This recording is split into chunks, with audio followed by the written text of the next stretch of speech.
সুপ্রিয় দর্শক, জানিয়ে দিব আজকের বাংলার চাঞ্চল্যকর সংবাদ। শুরুতেই সংবাদ শিরোনাম।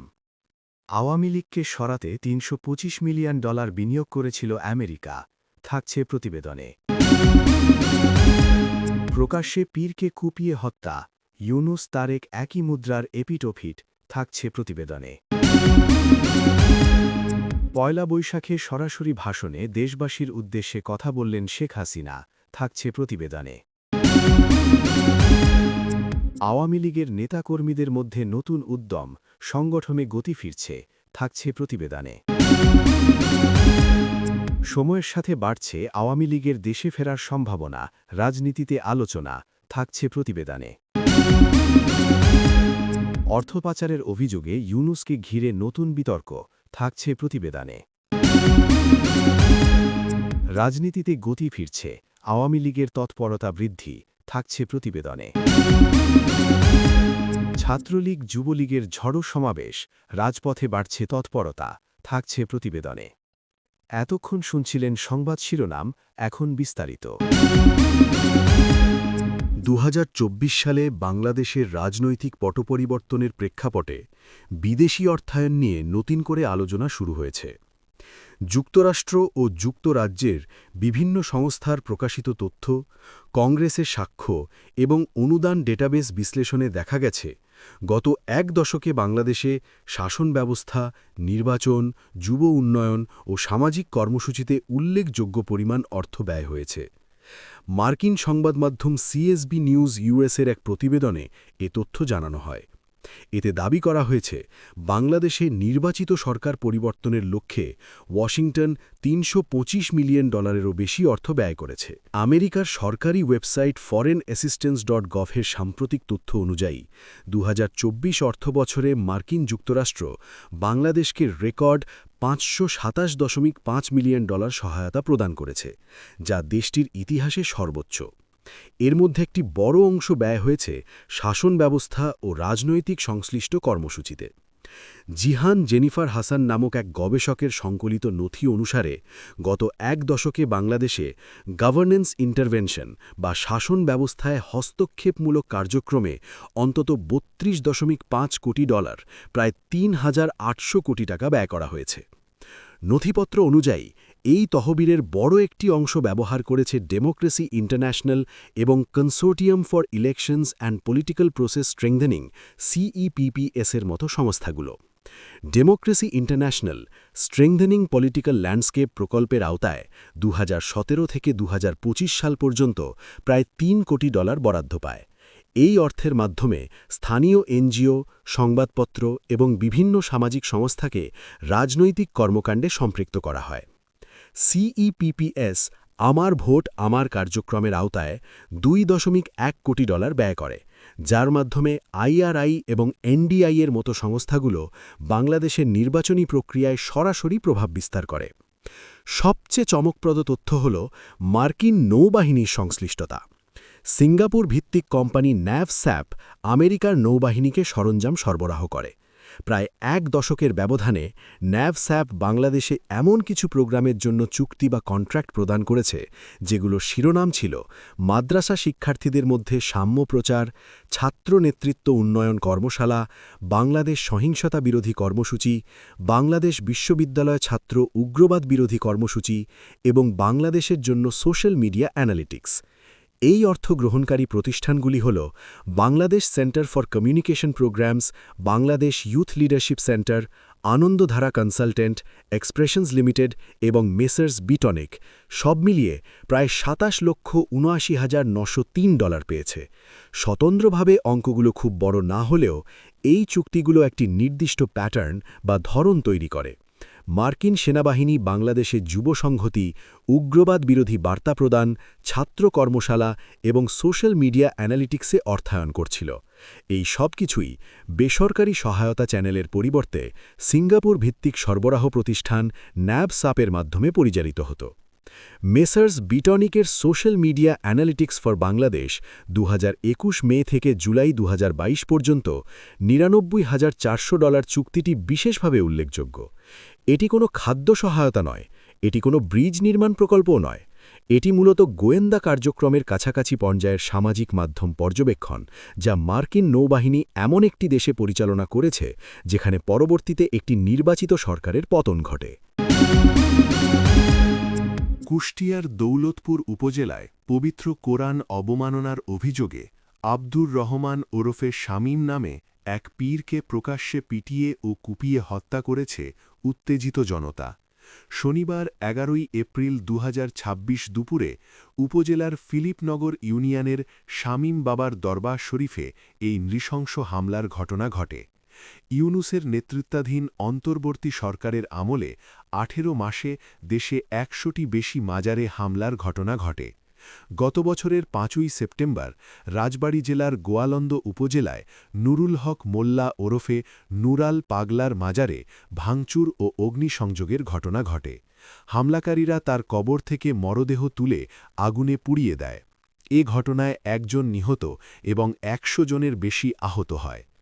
রাজনৈতিক বিশ্লেষকদের মতে আইন শৃঙ্খলা রক্ষায় ব্যর্থতা এবং উগ্রবাদ তোষণের প্রশ্নে ড ইউনূস প্রশাসন এবং বর্তমান প্রধানমন্ত্রী তারেক রহমানের নেতৃত্বাধীন জোট এখন একই মুদ্রার এপিঠ-ওপিঠ হিসেবে প্রমাণিত হচ্ছে। স্থানীয় সূত্রে জানা গেছে, শনিবার বেলা ২টোর দিকে ফিলিপনগর ইউনিয়নের দারোগার মোড় এলাকায় অবস্থিত শামীম বাবার দরবার শরীফে হঠাৎ হামলা চালায় একদল লোক। তারা দরবার শরীফে ভাঙচুর করে ও অগ্নিসংযোগ করে।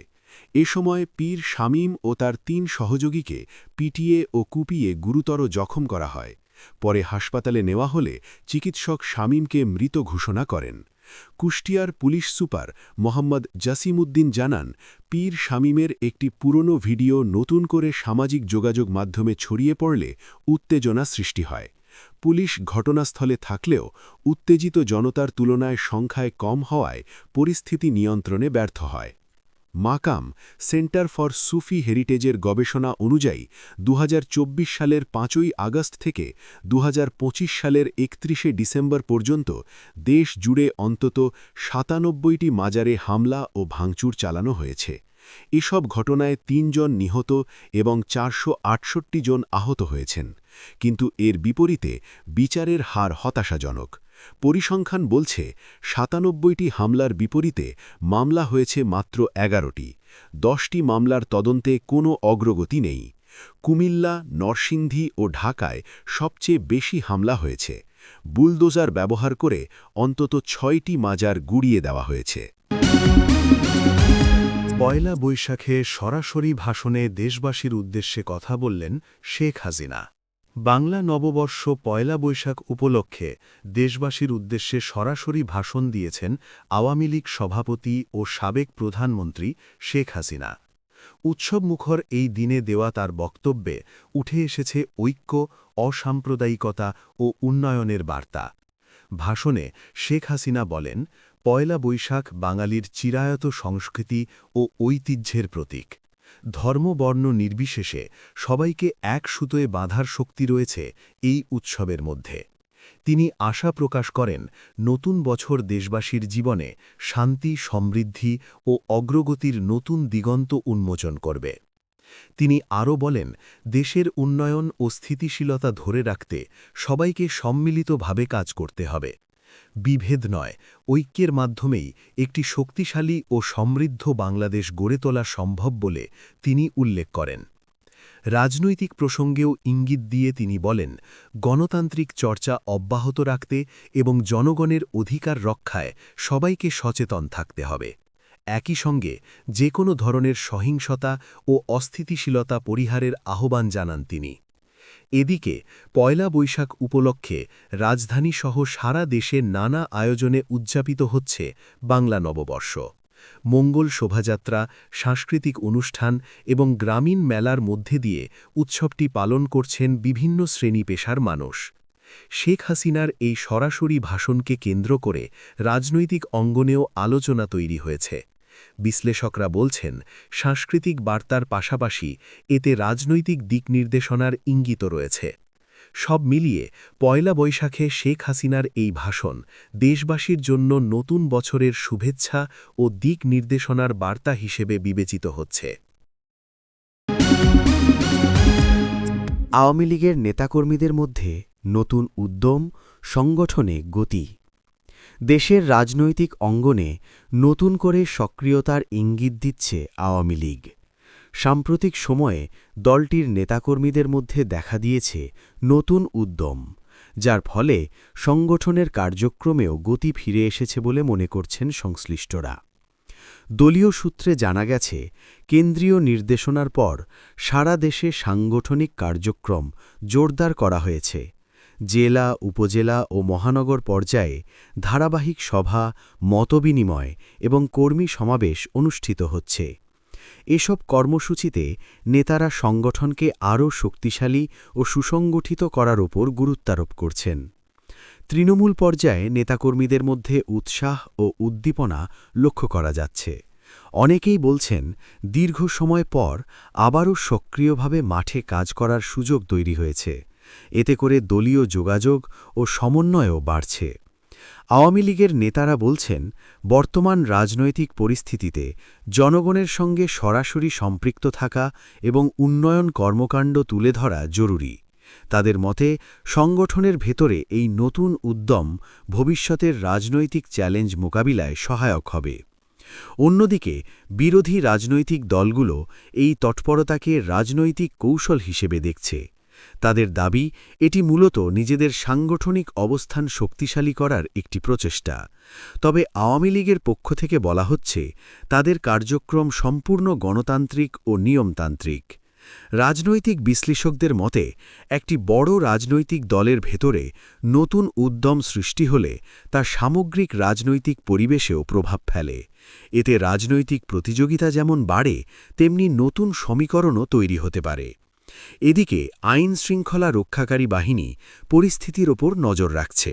যে কোনো কর্মসূচি শান্তিপূর্ণভাবে সম্পন্ন করার জন্য প্রয়োজনীয় ব্যবস্থা নেওয়া হচ্ছে বলে জানিয়েছে তারা। সব মিলিয়ে আওয়ামী লীগের নেতাকর্মীদের মধ্যে নতুন উদ্যম এবং সংগঠনে গতি ফিরে আসা দেশের রাজনৈতিক অঙ্গনে নতুন মাত্রা যোগ করেছে। আগামী দিনগুলোতে এই প্রবণতা কতটা বিস্তৃত হয় তা এখন সময়ই বলে দেবে। সময়ের সাথে বাড়ছে আওয়ামী লীগের দেশে ফেরার সম্ভাবনা। রাজনীতিতে আলোচনা। দেশের রাজনৈতিক অঙ্গনে নতুন করে আলোচনার কেন্দ্রবিন্দুতে উঠে এসেছে আওয়ামী লীগের সম্ভাব্য দেশে ফেরা ইস্যু। সময়ের সাথে সাথে এ নিয়ে জল্পনা কল্পনা বাড়ছে, যা রাজনৈতিক মহলে নানা বিশ্লেষণ ও বিতর্কের জন্ম দিচ্ছে। দলীয় ঘনিষ্ঠ সূত্রগুলো বলছে, সাম্প্রতিক রাজনৈতিক পরিস্থিতি বিবেচনায় নিয়ে আওয়ামী লীগের ভেতরে নতুন করে সাংগঠনিক প্রস্তুতি নেওয়া হচ্ছে। কেন্দ্র থেকে তৃণমূল পর্যন্ত নেতাকর্মীদের সক্রিয় হওয়ার আহ্বান জানানো হয়েছে বলে জানা গেছে। বিভিন্ন এলাকায় সভা, সমাবেশ ও মতবিনিময় কর্মসূচিও বাড়ছে। আওয়ামী লীগের একাধিক নেতা মনে করছেন, দেশের রাজনৈতিক পরিবেশ অনুকূল হলে দল আরও জোরালোভাবে মাঠে নামবে। তাদের মতে, জনগণের সমর্থন ও সাংগঠনিক শক্তির ওপর ভিত্তি করেই ভবিষ্যৎ কৌশল নির্ধারণ করা হবে। অন্যদিকে বিরোধী রাজনৈতিক দলগুলো এই ইস্যুকে রাজনৈতিক কৌশল হিসাবে দেখছে। তাদের দাবি, দেশে ফেরার সম্ভাবনা নিয়ে আলোচনা মূলত সমর্থকদের উজ্জীবিত করার একটি প্রচেষ্টা। তবে আওয়ামী লীগের পক্ষ থেকে বলা হচ্ছে, এটি একটি স্বাভাবিক রাজনৈতিক প্রক্রিয়ার অংশ। রাজনৈতিক বিশ্লেষকদের মতে, একটি বড় রাজনৈতিক দলকে ঘিরে এমন আলোচনা রাজনৈতিক মহলে প্রভাব ফেলতে পারে। এতে দলীয় কর্মীদের মধ্যে উদ্দীপনা বাড়ে, পাশাপাশি প্রতিপক্ষ নিজেদের কৌশল পুনর্বিন্যাস করতে বাধ্য হয়। বিশ্লেষকরা আরও বলছেন, দেশের রাজনৈতিক পরিস্থিতি, নির্বাচনী পরিবেশ এবং আন্তর্জাতিক প্রেক্ষাপট সবকিছু মিলিয়েই এ ধরনের সম্ভাবনার বাস্তবতা নির্ধারিত হবে। তাই শুধু গুঞ্জনের ভিত্তিতে চূড়ান্ত সিদ্ধান্তে পৌঁছনো ঠিক নয়। এদিকে সাধারণ মানুষের মধ্যেও বিষয়টি নিয়ে মিশ্র প্রতিক্রিয়া দেখা যাচ্ছে। কেউ এটিকে সম্ভাব্য রাজনৈতিক পরিবর্তনের ইঙ্গিত হিসাবে দেখছেন, আবার কেউ এটিকে অতিরঞ্জিত আলোচনা বলে মনে করছেন। সব মিলিয়ে সময়ের সাথে আওয়ামী লীগের দেশে ফেরার সম্ভাবনা নিয়ে বাড়তে থাকা আলোচনা দেশের রাজনৈতিক মহলে নতুন মাত্রা যোগ করেছে। তবে এর বাস্তব রূপ কেমন হবে তা নির্ভর করছে ভবিষ্যৎ রাজনৈতিক পরিস্থিতির ওপর। অর্থ পাচারের অভিযোগে ইউনূসকে ঘিরে নতুন বিতর্ক। দেশের অর্থনৈতিক ও রাজনৈতিক অঙ্গনে নতুন করে আলোচনার জন্ম দিয়েছে ড মোহাম্মদ ইউনুসকে ঘিরে অর্থ পাচারের অভিযোগের বিষয়টি। সাম্প্রতিক সময়ে বিভিন্ন মহলে এ সংক্রান্ত আলোচনা ছড়িয়ে পড়ায় বিষয়টি এখন বিতর্কের কেন্দ্রবিন্দুতে উঠে এসেছে। তবে সংশ্লিষ্ট সূত্রগুলো বলছে, অভিযোগের বিষয়টি এখনও পুরোপুরি প্রমাণিত নয় এবং এ নিয়ে আনুষ্ঠানিকভাবে বিস্তারিত তথ্য প্রকাশ করা হয়নি। আইনগতভাবে বিষয়টি তদন্তাধীন বা প্রাথমিক পর্যায়ে রয়েছে কিনা সেটিও স্পষ্ট নয়। ড ইউনুস বা তার ঘনিষ্ঠ মহল থেকে অতীতে বারবার বলা হয়েছে, তার বিরুদ্ধে আনা অভিযোগগুলো উদ্দেশ্যপ্রণোদিত এবং বাস্তবতার সঙ্গে সামঞ্জস্যপূর্ণ নয়। তারা দাবি করেন, সব ধরনের কার্যক্রম আইনগত কাঠামোর মধ্যেই পরিচালিত হয়েছে। অন্যদিকে রাজনৈতিক অঙ্গনে এ ইস্যু নিয়ে ভিন্ন মত দেখা যাচ্ছে। কেউ এটিকে গুরুত্ব সহকারে তদন্তের দাবি জানাচ্ছেন, আবার কেউ মনে করছেন এ ধরনের অভিযোগ রাজনৈতিক উদ্দেশ্যে সামনে আনা হতে পারে। অর্থনৈতিক বিশ্লেষকদের মতে, অর্থ পাচারের মতো গুরুতর অভিযোগের ক্ষেত্রে নিরপেক্ষ তদন্ত ও স্বচ্ছ প্রক্রিয়া অত্যন্ত গুরুত্বপূর্ণ। প্রমাণ ছাড়া কোনো সিদ্ধান্তে পৌঁছানো যেমন ঠিক নয়, তেমনি অভিযোগকে পুরোপুরি উপেক্ষাও করা উচিত নয়। আইন বিশেষজ্ঞরা বলছেন, অভিযোগ প্রমাণিত হলে সংশ্লিষ্ট আইনের আওতায় ব্যবস্থা নেওয়া হবে, আর প্রমাণিত না হলে তা পরিষ্কারভাবে জনগণের সামনে তুলে ধরা উচিত। এতে করে বিভ্রান্তি কমবে এবং আস্থাও বজায় থাকবে। এদিকে সাধারণ মানুষের মধ্যেও বিষয়টি নিয়ে আলোচনা চলছে। কেউ বিষয়টিকে গুরুত্ব দিয়ে দেখছেন, আবার কেউ এটিকে রাজনৈতিক বিতর্ক হিসেবেই বিবেচনা করছেন। সব মিলিয়ে অর্থ পাচারের অভিযোগে ড মোহাম্মদ ইউনুসকে ঘিরে নতুন করে যে বিতর্ক তৈরি হয়েছে, তা দেশের রাজনৈতিক ও অর্থনৈতিক অঙ্গনে প্রভাব ফেলছে। তবে অভিযোগের সত্যতা নির্ভর করবে তদন্ত ও প্রমাণের উপর, এমনটাই মনে করছেন সংশ্লিষ্টরা। রাজনীতিতে গতি ফিরছে, আওয়ামী লীগের তৎপরতা বৃদ্ধি। দেশের রাজনৈতিক অঙ্গনে আবারও গতি ফিরে আসার আভাস মিলছে। সাম্প্রতিক সময়ে আওয়ামী লীগের বাড়তি তৎপরতায় রাজনীতির মাঠ আরও সরব হয়ে উঠেছে বলে মনে করছেন সংশ্লিষ্টরা। দলীয় সূত্রে জানা গেছে, কেন্দ্র থেকে তৃণমূল পর্যন্ত সংগঠনকে সক্রিয় করার উদ্যোগ নেওয়া হয়েছে। বিভিন্ন জেলা, উপজেলা ও মহানগরে ধারাবাহিক সভা, কর্মী সমাবেশ এবং মতবিনিময় কর্মসূচি অনুষ্ঠিত হচ্ছে। এসব কর্মসূচিতে নেতারা সংগঠনকে আরও শক্তিশালী করা এবং মাঠে উপস্থিতি বাড়ানোর ওপর গুরুত্ব দিচ্ছেন। আওয়ামী লীগের শীর্ষ নেতারা বলছেন, বর্তমান রাজনৈতিক পরিস্থিতিতে জনগণের সঙ্গে সরাসরি যোগাযোগ বাড়ানো এবং উন্নয়ন কর্মকাণ্ড তুলে ধরা জরুরি। তারা মনে করছেন, এভাবে সংগঠনকে আরও গতিশীল করা সম্ভব হবে এবং রাজনৈতিক চ্যালেঞ্জ মোকাবিলায় সুবিধা হবে। তৃণমূল পর্যায়ে নেতাকর্মীদের মধ্যে নতুন করে উদ্দীপনা লক্ষ্য করা যাচ্ছে। অনেকেই বলছেন, দীর্ঘদিন পর আবারও সক্রিয়ভাবে রাজনীতিতে অংশ নেওয়ার সুযোগ তৈরি হয়েছে। সামাজিক যোগাযোগ মাধ্যমেও দলীয় প্রচারণা জোরদার হয়েছে। অন্যদিকে বিরোধী রাজনৈতিক দলগুলো আওয়ামী লীগের এই তৎপরতাকে রাজনৈতিক কৌশল হিসাবে দেখছে। তাদের মতে, এটি মূলত নিজেদের সাংগঠনিক অবস্থান শক্তিশালী করার একটি প্রচেষ্টা। তবে আওয়ামী লীগের পক্ষ থেকে বলা হচ্ছে, তাদের কার্যক্রম সম্পূর্ণ গণতান্ত্রিক এবং জনগণের স্বার্থে পরিচালিত। রাজনৈতিক বিশ্লেষকদের মতে, একটি বড় রাজনৈতিক দলের সক্রিয়তা বৃদ্ধি সামগ্রিক রাজনৈতিক পরিবেশে প্রভাব ফেলে। এতে রাজনৈতিক প্রতিযোগিতা যেমন বাড়ে, তেমনি নতুন সমীকরণও তৈরি হতে পারে। এদিকে আইন শৃঙ্খলা রক্ষাকারী বাহিনী পরিস্থিতির ওপর নজর রাখছে। তারা জানিয়েছে, যে কোনো কর্মসূচি শান্তিপূর্ণভাবে সম্পন্ন করতে প্রয়োজনীয় ব্যবস্থা নেওয়া হচ্ছে। সব মিলিয়ে আওয়ামী লীগের তৎপরতা বৃদ্ধির মধ্য দিয়ে দেশের রাজনীতিতে নতুন গতি ফিরে আসার ইঙ্গিত পাওয়া যাচ্ছে। আগামী দিনগুলোতে এই সক্রিয়তা কতটা বিস্তৃত হয় এবং এর প্রভাব কি দাঁড়ায়, তা এখন সময়ই বলে দেবে।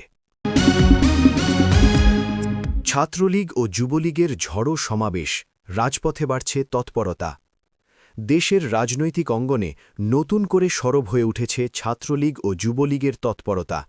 রাজধানীসহ বিভিন্ন এলাকায় ঝড়ো সমাবেশ ও সাংগঠনিক কর্মসূচির মাধ্যমে সংগঠন দুটি আবারও রাজপথে সক্রিয় উপস্থিতি বাড়াচ্ছে বলে রাজনৈতিক মহলে আলোচনা চলছে। দলীয় সূত্রে জানা গেছে, কেন্দ্রীয় নির্দেশনার পর সারা দেশে সহযোগী সংগঠনগুলোর কার্যক্রম জোরদার করা হয়েছে। বিভিন্ন জেলা ও মহানগরে মিছিল, সমাবেশ এবং প্রস্তুতি সভা অনুষ্ঠিত হচ্ছে। এসব কর্মসূচিতে নেতারা সংগঠনকে আরও শক্তিশালী করা এবং রাজনৈতিকভাবে সংগঠিত থাকার উপর গুরুত্ব দিচ্ছেন। ছাত্রলীগ ও যুবলীগের নেতারা বলছেন তারা মাঠে নেমেছেন সংগঠনকে গতিশীল করা, কর্মীদের সক্রিয় রাখা এবং রাজনৈতিক বার্তা জনগণের কাছে পৌঁছে দেওয়ার লক্ষ্য নিয়ে। তাদের দাবি, রাজনৈতিক প্রতিপক্ষের নানা বক্তব্যের জবাব তারা রাজপথেই দেবেন, তবে কর্মসূচি থাকবে শান্তিপূর্ণ। অন্যদিকে বিরোধী রাজনৈতিক দলগুলো এই তৎপরতাকে ভিন্নভাবে ব্যাখ্যা করছে। তাদের মতে এটি রাজনৈতিক শক্তি প্রদর্শনের একটি কৌশল, যা পরিস্থিতিকে আরও উত্তপ্ত করতে পারে। তবে সংগঠনগুলোর পক্ষ থেকে এসব অভিযোগ অস্বীকার করা হয়েছে। রাজনৈতিক বিশ্লেষকদের মতে ছাত্র ও যুব সংগঠনগুলোর সক্রিয়তা রাজনৈতিক মাঠে গুরুত্বপূর্ণ প্রভাব ফেলে। বড় রাজনৈতিক দলগুলোর সহযোগী সংগঠন সক্রিয় হলে রাজনীতির সামগ্রিক গতি ও উত্তেজনা দুটোই বৃদ্ধি পায়। এদিকে আইন শৃঙ্খলা রক্ষাকারী বাহিনী পরিস্থিতির ওপর সতর্ক নজর রাখছে। তারা জানিয়েছে যে কোনো কর্মসূচি যেন শান্তিপূর্ণভাবে সম্পন্ন হয় সেই বিষয়ে প্রয়োজনীয় ব্যবস্থা নেওয়া হচ্ছে। সব মিলিয়ে ছাত্রলীগ ও যুবলীগের ঝড়ো সমাবেশের মাধ্যমে রাজপথে তৎপরতা বাড়ায় দেশের রাজনৈতিক অঙ্গনে নতুন করে গতি সঞ্চার হয়েছে। আগামী দিনে এই পরিস্থিতি কী দিকে মোড় নেয় তা এখন রাজনৈতিক মহলের নজরে।